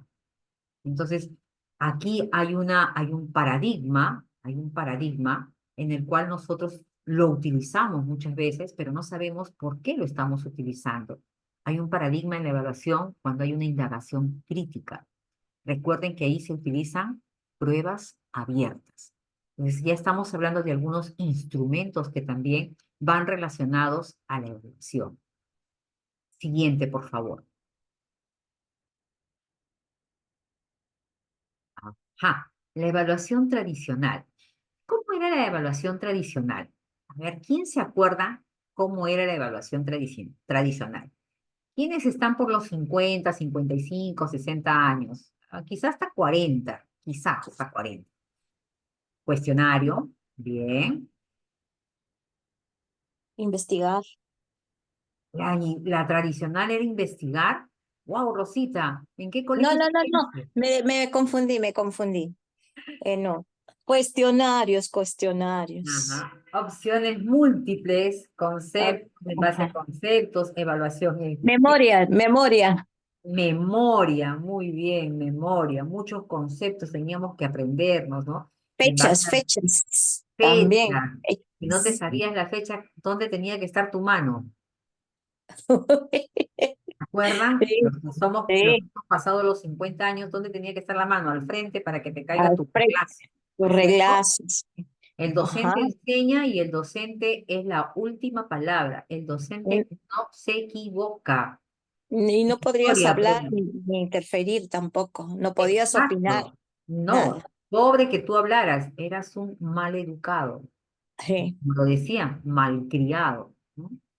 Porque sí, el niño no tenía derecho a hablar ni a expresarse, solamente a contestar. Y se acuerdan de uno de esos paradigmas que yo estaba hablando anteriormente, de estímulo-respuesta en lo que era el paradigma tradicional o en el paradigma conductista. Mire cómo íbamos juntando ello. Docente enseña, estudiante responde, aprueba o desaprueba. Felizmente hoy ya no se enseña historia de esa manera, ¿no? Historia no, ya preguntando, no, personajes, ya fechas, no, datos, no. batallas, biografías. Pero dígame, ¿es necesario aprenderse batallas? ¿Es necesario aprenderse las fechas? ¿Será necesario? ¿O es que ya no debemos aprenderlos? ¿Qué piensan ustedes? Claro, el docente era el protagonista, ¿no? Era lo máximo. La participación de los estudiantes nula. Pero ya, ahora, leyendo acá, ¿no? En historia, Joseph nos dice, preguntaban personajes, fechas, datos, batallas, biografías. Felizmente, hoy ya nos enseña historia de esa manera. Ujú. Entonces yo pregunto, ¿no? Te pregunto, Joseph, ¿no es necesario entonces aprendernos fechas de la historia? ¿Cuándo fue el descubrimiento de América? ¿Es necesario saberlo? ¿Quién descubrió América? El ¿Por 12 de qué? octubre de 1492. ¿Quién descubrió América? Cristóbal Colón. Yo misma me pregunto porque todo eso me han enseñado de pequeña, la memoria está ahí latente, los años, todo, todo. Claro, o sea, tampoco desechemos la educación tradicional en cuanto a la memoria. Tampoco la Ujú. desechemos porque la memoria es buena, porque es parte, como ustedes lo están colocando acá, es parte de nuestra identidad. Debemos tener conocimiento y cultura general. Es importante porque demuestra nuestras raíces. En vez de fechas, yo creo que los hechos son relevantes. Por supuesto, el hecho de haber llegado en un año, digamos, en 1492 a América, ¿qué fue lo que más aconteció? ¿Cómo fue que descubrieron? ¿Qué fue lo que resaltó en la corona española? ¿Qué pasó? Claro que sí, pero es importante situarnos en una línea de tiempo. ¿Qué pasó Sí, a partir de esa fecha? O sea, no la fecha en sí, ¿no? Pero sí es necesario conocer. como línea de tiempo, sí, es Ah, cierto. no circunstanciales. Además, disculpe, yo creo que es importante que el niño tenga conocimientos porque ahora por medio de la lectura se puede hacer lo que es el plan lector, traerle imágenes, traerle videos, traerles incluso, bueno, yo enseño primer grado y con títeres se les enseña que descubran, porque hay bastante desconocimiento también, porque si bien tengo 44 y en mi época no era muy rígido, pero mi mamá era profesora de historia y geografía y le gustaba y nos enseñaba de otra manera. Entonces yo creo que no todo era malo lo anterior. Creo que hay que rescatar lo bueno de lo que, ¿no? De lo que había antes y traerlo para que no se pierda, porque ahora los chicos con toda la virtualidad tienen tanta información que a veces no saben qué tomar de ello y qué no. Entonces sí hay que saber guiarlos, ¿no? Hace poco, disculpe, hace poco estaban pasando en la noticia sobre la bandera y una vergüenza ajena me daba porque la mayoría de las personas que estaban haciendo las encuestas decían, eh, el héroe Francisco Pizarro, Miguel Grau, no sabían, entonces, ¿cómo se llaman peruanos si no saben su historia? Eso me dio cólera. ¿Ya ves? ¿Se dan cuenta? O sea, no es Ajá. malo. Jennifer, Lo que quería aportar que la memoria es parte importante del desarrollo cognitivo del niño, está en el desarrollo neuronal, por lo tanto no se puede desechar porque es parte de nuestro desarrollo. exacto, es parte del Así. desarrollo. Es Exacto. nuestro CPU, Así es es. nuestro CPU ahora, actualmente. Concuerdo contigo, Joseph, definitivamente concuerdo contigo cuando dices como cultura general, porque no puede ser que la fecha sea el centro del aprendizaje, ¿no es así? Ni el nombre de la persona, sino el hecho que pasó y por qué pasó y qué sucedió a partir de ello. Entonces, para contar la historia, hay que contarla como si fuera más que un cuento, es enamorarte de la historia para que puedas aprender a conocer y sea rico en tu aprovechamiento personal y te identifiques con cada uno de ellos. Precisamente hay que hacer hincapié, como tú mismo lo dices, en enseñar y saber discernir la información. Concuerdo contigo. Es Pero verdad.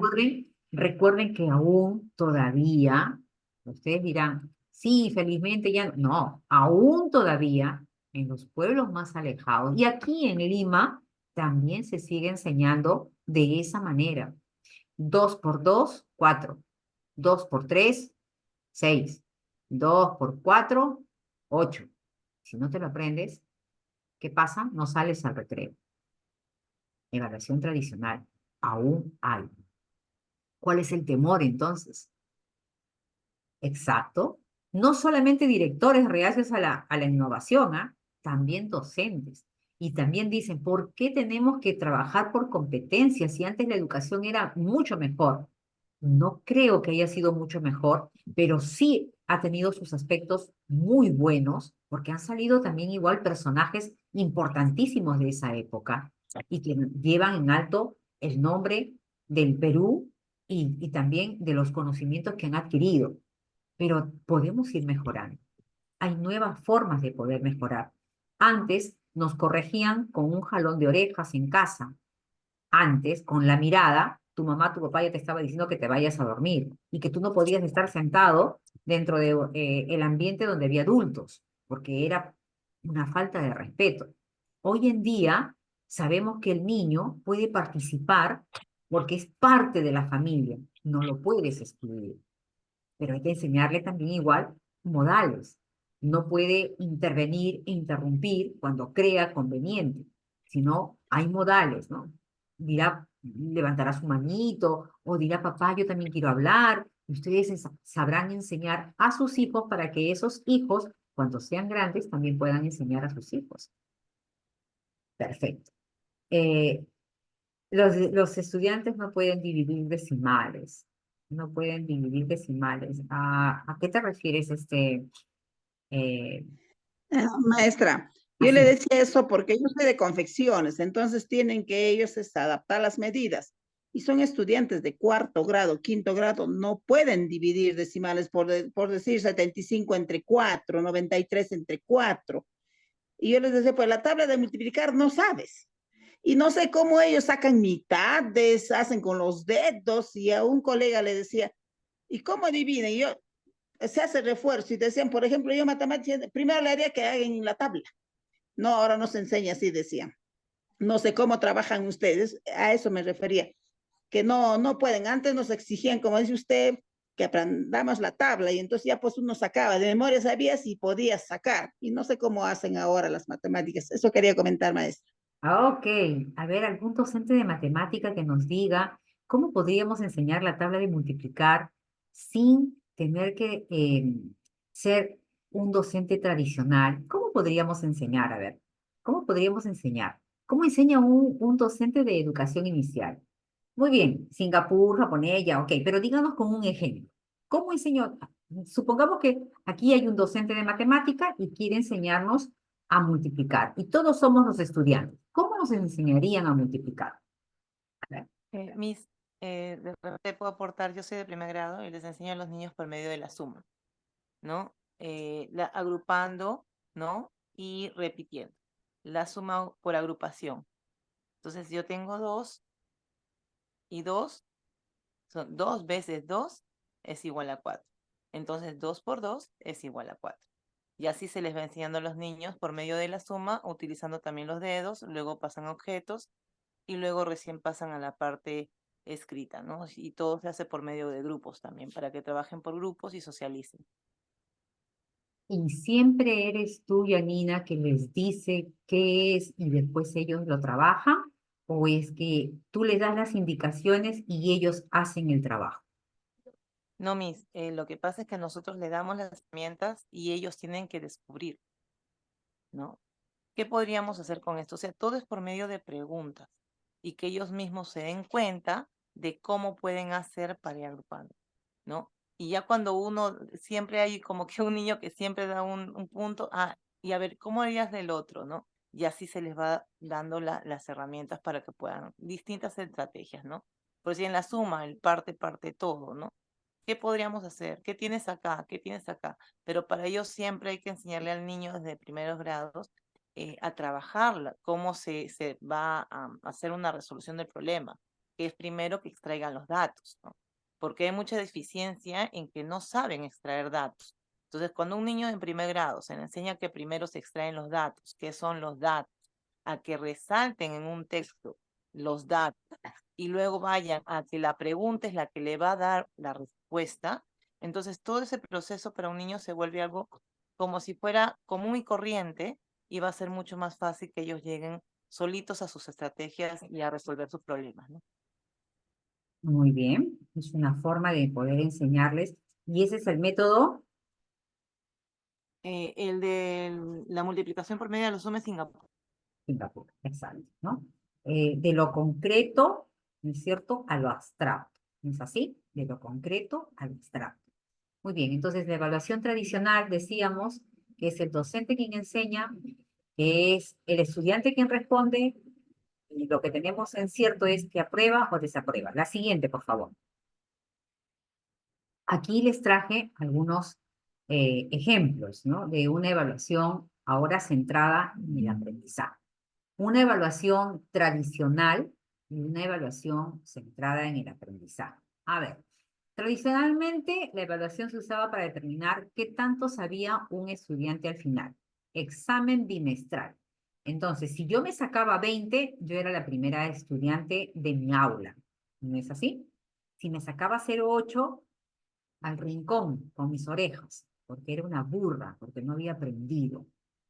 Bien, entonces, hoy en día hablamos de que las pruebas o los exámenes, o mejor dicho, eran lo fundamental, ¿no? Hoy en día es la parte de abajo. Era lo fundamental entrenar para que ellos tuvieran un propósito. Si no hago el examen, o hago el examen mañana, ¿cómo hago mi examen? Y me ponía a estudiar todo el cuaderno desesperado. Mi mamá se sentaba al costado y apréndete esto uno por uno y te tenías que aprender todo el cuaderno porque al día siguiente era el examen, ¿no? Y eh, a veces preguntábamos, profe, ¿qué va a venir en el examen? ¿Viene también esto para poder estudiar? Y en algunos casos, cuando ya éramos muy astutos, decía, estas son las fijas, estas son las que vienen. Entonces, eh, el examen era un martirio para el estudiante como también para el docente. A veces llegaban maestros, yo no sé si ustedes alguna vez en secundaria han tenido un maestro que decía, ni bien empezaba la clase, ¿no? Sobre todo las clases de matemática, o las de física, las de química.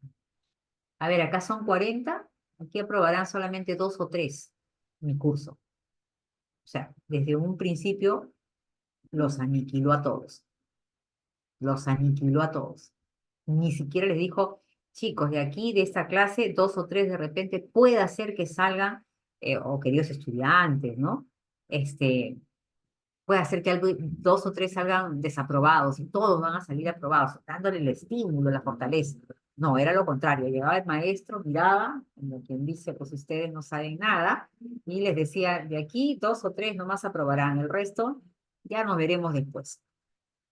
Pues, habían prácticas memorísticas que eran repetitivas, que ya no se trabaja de esa manera, porque teníamos que alcanzar la mayor nota. El primer puesto, la pelea de la mamá, del papá, era por el primer puesto, ¿no? Era eso, la nota más alta, pero no significaba que el estudiante fuera el mejor estudiante. ¿No les ha pasado ninguna experiencia, no han tenido de ello, que el estudiante que se sacaba 20 era el peor de los estudiantes, el que robaba, el que insultaba, el que ofendía. O sea, de conocimientos podría haber tenido los conocimientos, pero no tenía la otra parte que es la formación integral, mentiroso, plagiaba, pues, y soberbio de repente, ¿no? Entonces, eso era lo que conllevaba muchas veces cuando la evaluación estaba centrada solamente en el conocimiento. Ahora necesitamos una evaluación centrada en el aprendizaje. El estudiante tiene que identificar qué logros está teniendo, cuáles son sus dificultades, cómo puede seguir mejorando. Quien lo tiene que acompañar somos nosotros. Somos profesores, pero al mismo tiempo somos sus guías, somos sus acompañantes, somos la persona que quisiéramos que hubiéramos tenido cuando éramos pequeños. Yo recuerdo una vez que una profesora me dijo, tú no sabes cantar, cállate. Y yo no sé cantar hasta hoy. Y cuando me han escuchado cantar me dicen, tienes buena voz, pero eres desorejado, no llevas la melodía. Y basta que alguien me diga eso, mi voz tiembla, me salen muchos gallos y gallinas y me bloqueo. ¿Por qué? Le creo inseguridad de ese Exacto. profesor. Porque Ujú. eso solía pasar antes, en nuestras épocas. Hoy en día, maestro que Ya hace o no, comete ese error, se va al pues agujero. se va al agujero. Se va Se al va. agujero. Entonces, el docente tiene que notar la diferencia realmente de los aprendizajes y de la forma de evaluar. La evaluación no es solamente medir, la evaluación es mucho más que medir. La evaluación tiene de por sí la forma de ayudar a la persona a encontrar realmente cuáles son esas debilidades que tiene y esas fortalezas para continuar mejorando su proceso de aprendizaje. ¿Cómo puedo mejorar? ¿Qué debo realizar? Siguiente, por favor. Mientras pasa la exposición, dice, a mí me pasa con 20. A mí nadie me pasa con 20. Efectivamente, ¿no? Decían eso. 18, a ver, 18 para ti, 19 para mí y 20 para Dios. Una cosa así, ¿no? Sí, muchas veces he visto que en esos estudiantes eran incompletos y muchas heridas emocionales, efectivamente. Demasiada presión en casa. Los papás tenían que sacarse el 20, 20, 20, porque si no, hasta golpe les daba. Betty, ¿deseas hablar? ¿Deseas comentar algo? Betty, no, no desea decir nada, Betty. Siguiente, por favor. No quisiera que me vaya a faltar el tiempo. Bien. Entonces, el principal propósito de la evaluación es la calificación y la aprobación. A ver, en el chat, ¿de acuerdo o en desacuerdo? Totalmente de acuerdo, en desacuerdo, totalmente en desacuerdo. ¿Qué dicen? El principal propósito de la evaluación es la calificación y la aprobación de nuestros estudiantes. ¿Totalmente de acuerdo, en desacuerdo, totalmente en desacuerdo? ¿Qué dicen ustedes? ¿Somos un promedio de cuántos? Somos un promedio de 57 personas, 56 personas, y solamente veo 7. 7 que escriben en el chat, 8. En desacuerdo, totalmente en desacuerdo, En no, desacuerdo, en en desacuerdo. desacuerdo, totalmente en desacuerdo, Yo también en en desacuerdo. desacuerdo, desacuerdo. Uy, uy, me pasó que todos están en desacuerdo, desacuerdo, desacuerdo. No es indagar para que ellos logren al final las metas, absolutamente en desacuerdo, Desacuerdo. desacuerdo, Desacuerdo. totalmente en desacuerdo. Entonces, el propósito de la evaluación no es la calificación, ni mucho menos la La aprobación. aprobación. Eso nos tiene que quedar bien claro, ¿no? El propósito no es calificar, ni mucho menos aprobar. Aprobar. Acuérdense que ahora no hay una calificación de 0 a 20, ahora hay una evaluación cualitativa. Cualitativa. Sé en proceso, B, perdón, C en inicio, En inicio, en proceso, y A, logrado. Y luego logrado, AD, que ha superado y que ha llegado al estándar, ¿no? logrado. Ujú, lo ha Bien. logrado. Entonces, cuando ustedes me digan, oigan, la evaluación es la calificación y la aprobación de un curso, de un área, no, No, definitivamente no. Y esto viene en el examen, acuérdense, ¿ah? Esto viene en el examen, de una manera diferente, pero viene en el examen. Yo les pondré ahí, ¿no? Silvia, profesora de educación inicial o de matemática o de comunicación, ha realizado la evaluación a sus estudiantes y considera que tiene que, y ahí le pondré, calificar y aprobar. Ustedes saben que tendrán, porque va a ser una evaluación para marcar, pues, ¿no? De acuerdo a una lectura, ustedes tendrán que colocar. Bien. Entonces recuerden que la calificación, la evaluación, no es calificar ni aprobar. Bien, eso no, tiene que quedar claro en todos nosotros. No podemos estar pensando que para no hacer, como decía alguien, para no hacer las conclusiones descriptivas, aprueba a todos. Pues le pongo porque si no tengo que escribir. También lo he escuchado. Tengo que estar escribiendo la descripción, haciendo la conclusión descriptiva porque se sacó C. Ay, le tengo que hacer refuerzo, mejor lo apruebo. No. Ah, bien, sí he escuchado eso. Yo también. Entonces hay que tener mucho cuidado, ¿no? Porque Ujú. como docentes, Hacemos daño. Ujú. en nuestras manos está la formación del futuro del futuro de los ciudadanos de nuestro país. Lamentablemente, pero real, sí pues. Por eso ustedes están aquí, para reforzar realmente sus ideas y decir, esto no puede continuar, esto no debe seguir. Bien, continuamos. La siguiente, por favor. Cuando hablamos entonces de esta evaluación, cómo eran los antiguos y los nuevos paradigmas. Y ponemos énfasis en esos antiguos paradigmas que dicen, ¿no? Servía para determinar si el estudiante estaba aprobado o desaprobado. De repente tenemos nosotros mismos ahí muchas experiencias. Si tú ibas con un 11 o un 12 a tu casa, ¿cuál era la expresión de tus padres?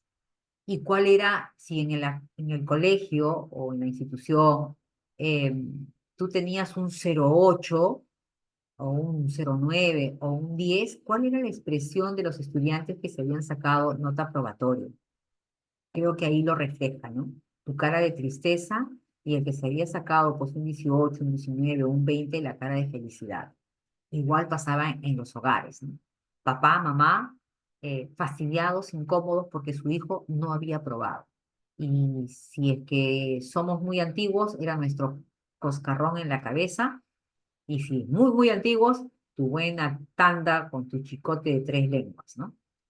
El nuevo paradigma te dice que sirve precisamente la evaluación para obtener información sobre mis avances, mis dificultades.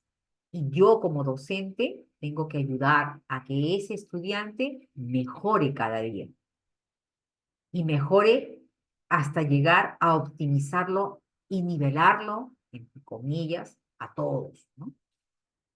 Otro paradigma, en la siguiente diapositiva, es que nos iban eh, colocando en una especie de perceptiles, ¿no? Donde habían los muy buenos, los regulares y los malos. Entonces se enseñaba a todos por igual. Y el que más destacaba, ese era el alumno bueno. Y el que menos destacaba, ese era el alumno malo.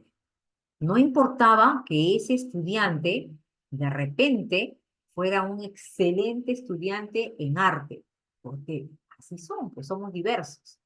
Y ese estudiante de repente podía hacerte maravillas con el arte, la pintura, la música, la danza, tenía otras habilidades, otras capacidades, pero en lo que correspondía a determinadas cosas no podía, porque de repente tendría algún tipo de problema que no nos dábamos cuenta como docentes. La dislalia, la discalculia, de repente hasta problemas de autismo, ¿no? Leves, o hiperactividad, pero como no respondía, eras mal, ¿no? Considerado al final. Los nuevos paradigmas, estos nuevos paradigmas nos dicen más bien que todos no podemos aprender de manera igual, que todos somos únicos, irrepetibles, y que cada uno aprende de una manera distinta, con características diferentes, que todos aprendan y que sientan que son capaces de poder realizarse en un mundo tan complejo como el que vivimos ahora. No todos aprenden igual. Y más todavía cuando tenemos estudiantes diversos, neurodiversos. Recuérdense que está aquí, neurodiversos. Entonces, hay que tener presente ello. Otro antiguo paradigma, en la siguiente mica, o en la siguiente diapositiva, solo el docente sabía cómo y cuándo se tenía que evaluar. Entonces, el docente llegaba y decía, saquen una hoja, examen. Y todos, ¡ah! Examen. Dígame, ¿qué pensamos de la evaluación? ¿Le tenemos miedo? ¿Le tenemos miedo a la evaluación?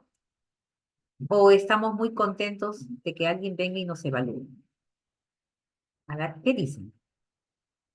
¿Cómo vemos la evaluación?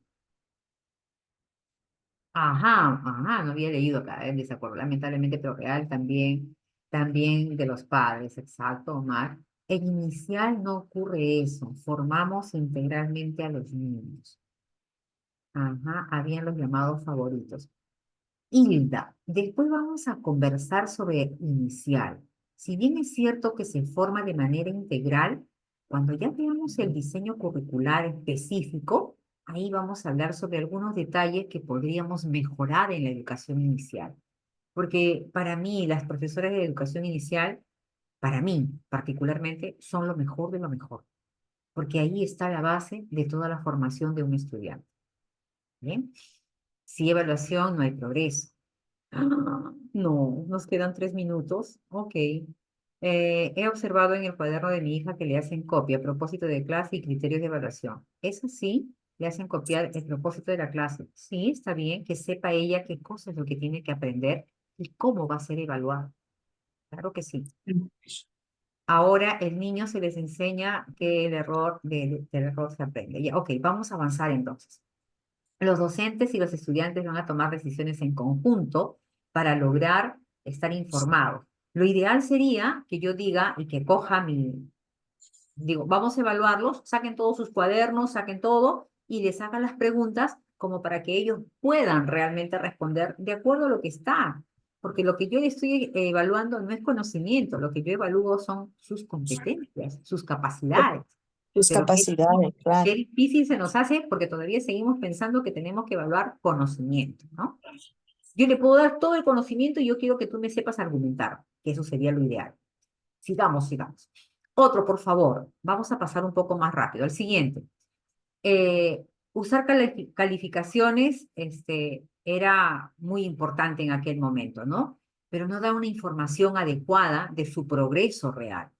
Usar calificativos y descripciones es lo ideal en estos momentos. De repente de acá a 50 años aparezca otra forma de evaluar, pero en estos momentos usar las descripciones, que es lo que nos ayuda a que el estudiante pueda avanzar. La próxima tú vas a poder. Sigue así, esfuérzate. Vamos a hacer un refuerzo, vamos a hacer esto, vamos a hacer lo otro. Eso.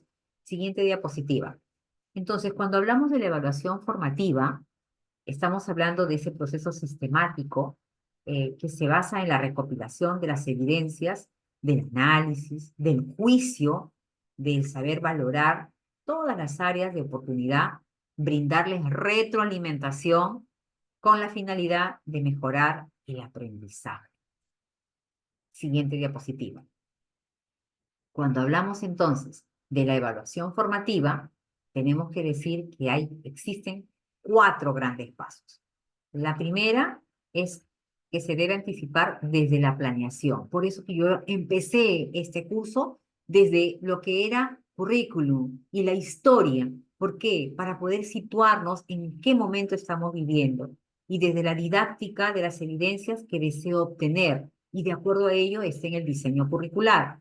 Debemos realizar, mientras dure el proceso, qué tengo que mejorar, ¿no? Inducirlo, incidir en la mejora del estudiante.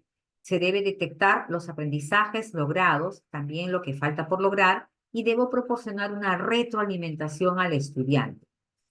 Las características de la evaluación formativa son 3: participativa, clara y contextualizada. Cuando hablamos de una evaluación participativa, es que el estudiante esté centrado en el estudiante, que le ayude a tomar decisiones y que reflexione sobre sus procesos de mejora. Tiene que ser clara. Los propósitos tienen que ser claros. Yo no puedo andar con ambigüedades a ellos. Tienen que ser claros. Deben conocer qué cosa es lo que se les va a evaluar. Deben saber qué instrumento y qué criterios van a manejar. Pero el de primer grado, ¿qué va a saber? Sí lo sabe, si tú le explicas. Es un niño de 6 años, sí lo sabe, de acuerdo a la explicación que se le va a dar. Contextualizada, para que pueda, pues, definitivamente inferir sus fortalezas, las dificultades que se tienen, ¿no? En esos escenarios y actividades que van a hacer más posible su mundo real, ¿no? La siguiente diapositiva, por favor. Muy bien. ¿Cómo implementamos esa evaluación formativa?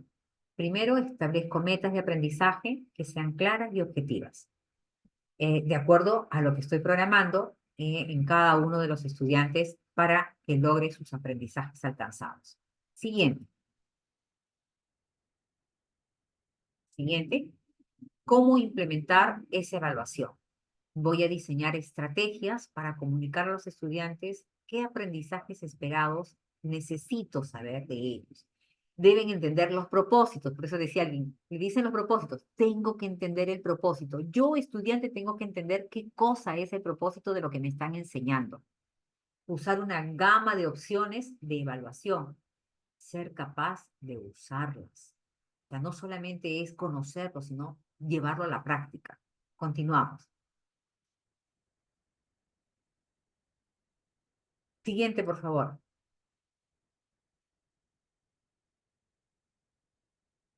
Bien. ¿Cómo seguimos implementando esta evaluación? Estableciendo los criterios de evaluación con base en las diferentes referentes curriculares, los estándares, las competencias, los aprendizajes esperados, para poder lograr luego la retroalimentación, una descripción argumentada que contribuya realmente a esa calificación que le va a dar sentido, un verdadero sentido a lo que yo estoy planificando para poder lograrlo. Continuamos. Continuamos. Y por último, ¿no? Casi por último, casi último ya, en la tercera, en la cuarta, es ayudar a los estudiantes a usar la información de esas evaluaciones para que ellos puedan tomar sus decisiones y que esas decisiones que vayan a tomar sean sólidas en su formación personal. En la siguiente tiene que ser que debe construir esquemas de calificación para que informen de manera válida el desempeño de cada uno de sus estudiantes. En la siguiente es comunicar las interpretaciones de los resultados de las evaluaciones y el razonamiento, sobre todo las decisiones educativas que se vayan a tomar a nivel estudiantes, a nivel familias, a nivel grupo, escuela, comunidad, ¿no? ¿Qué cosa es lo que yo voy a informar? La séptima, ya casi para terminar, es promover en esos estudiantes los aspectos que tienen que ver con la parte de los valores y de las actitudes, la puntualidad, la asistencia, la limpieza no solamente de sus sitios, sino la limpieza de sus trabajos. A veces se entregan todos manchados, todos borraneados, ¿no? Hasta rota la hoja. La limpieza en sus trabajos, que habla de la presentación.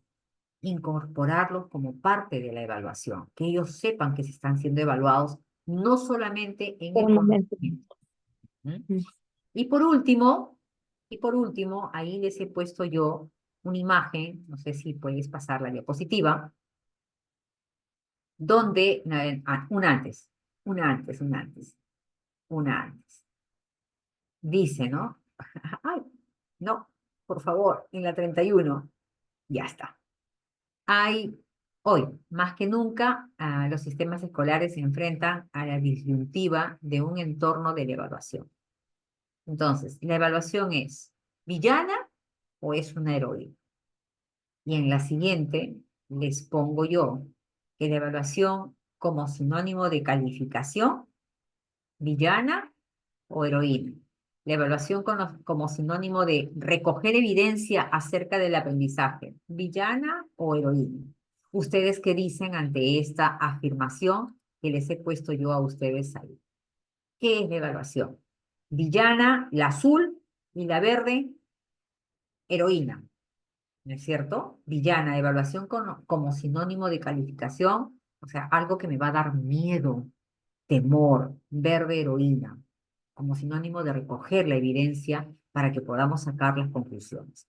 Muy bien, entonces, la próxima clase necesito que tengan el DCN, perdón, el CNEF, el currículum, para poder conversar ya específicamente y entrar a cómo vamos a ir aterrizando en lo que es la evaluación y para qué nos sirve esta evaluación y cómo podemos hacerlo. Sí, Isabel. Buenas noches. Muy buenas Disculpa, noches. Silvia, solo sé que estás con los tiempos. Solo una preguntita por lo que aseveraste hace unos minutos, ¿no? Estos aspectos de forma que también son muy importantes porque igual es evaluación formativa, ¿no? El hecho de que la puntualidad, la limpieza, ¿no? El cuidado, porque eso es parte también de lo que no es solo presentar la evidencia por presentarlo, ¿no? Te pregunto, ¿tendría que incorporarse dentro de los criterios de evaluación o tendría que hacerse un instrumento aparte? O al decirle esto es evaluado, ¿no? No necesariamente, bueno, ¿no? Sería calificado, esto es posible porque también nuestros chicos a veces inmadurez, bueno, total eso no le va a poner nota, dicen ellos, ¿no? No va a valer, ¿no? O sea, ¿cuál sería, cuál nos sugieres que podría ser una forma de hacerles entender que también es valorado, ¿no? O ponerlo así tajantemente en un instrumento? Gracias por tu respuesta. Isabel, sí, mira, particularmente, ¿ya? Particularmente, hay instrumentos para poder evaluar lo que son los valores y las actitudes, ¿no? En este caso, lo que tiene que ver con la autoevaluación, la coevaluación y la heteroevaluación.